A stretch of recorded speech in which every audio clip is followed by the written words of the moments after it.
The Golden Statue, Daniel 1-3. King of Babylon, Nebuchadnezzar, was tormented by bad dreams.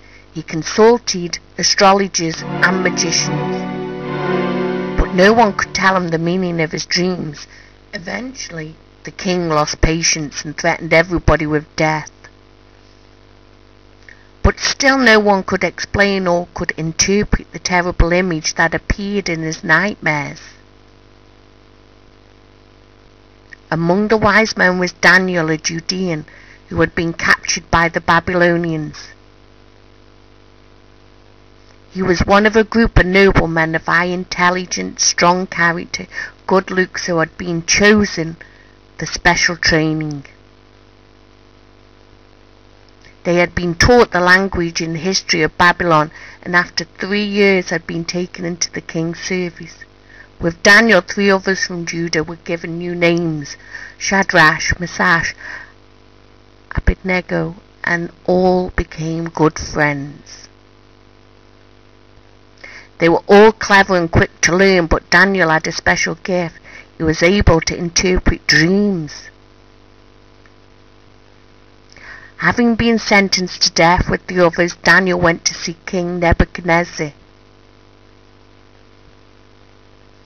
"Please, sire, let us have more time. I'm sure we'll be able to tell you the meaning of your dreams."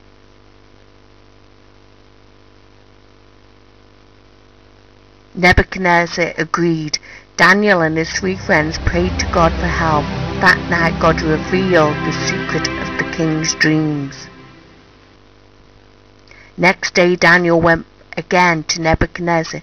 "God has shown me the meaning of your dreams, what your wise men could not do. As you slept, you saw a gigantic statue towering above you. Its head was sculptured of pure gold. Its chest and arms of silver, its belly and thighs of bronze, its legs of iron, its feet part iron and part clay."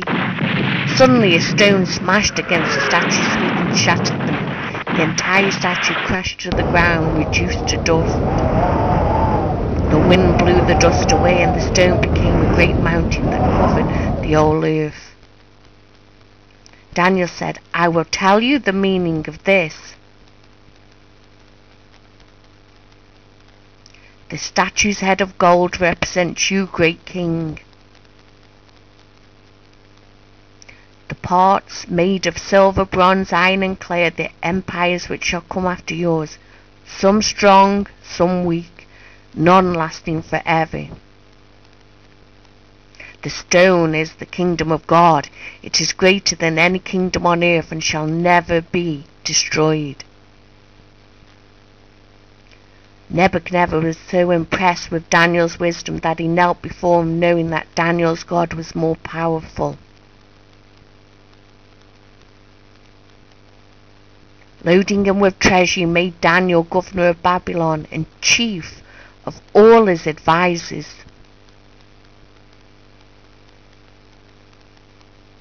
He gave important posts to 3 of Daniel's friends.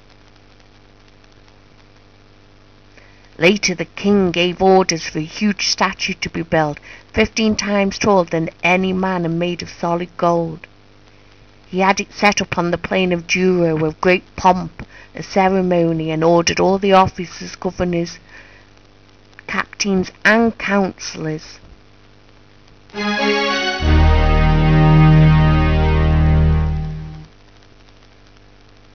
to come and worship the statue as a god. Only Daniel's 3 friends refused. When Nebuchadnezzar learned that his order had been defiled, he flew into a rage and sent for Shadrach, Meshach, Abednego. "If you do not worship as I tell you, I will have you thrown into a fiery furnace, and there you'll burn to death," shouted the king. The 3 men said, "We will not worship your statue. Our God will save us from the furnace. Protect us from you, king. We have no fear." Nebuchadnezzar, in a rage, had the furnace heated up 7 times its usual heat, then fully clothed, threw them into the flames. He watched. Nebuchadnezzar saw to his astonishment that the three men walked through the fire, unharmed, beside them an unknown fourth man. As he stepped from the flames, it was seen by everyone that not a hair was singed, not a thread of clothing burned.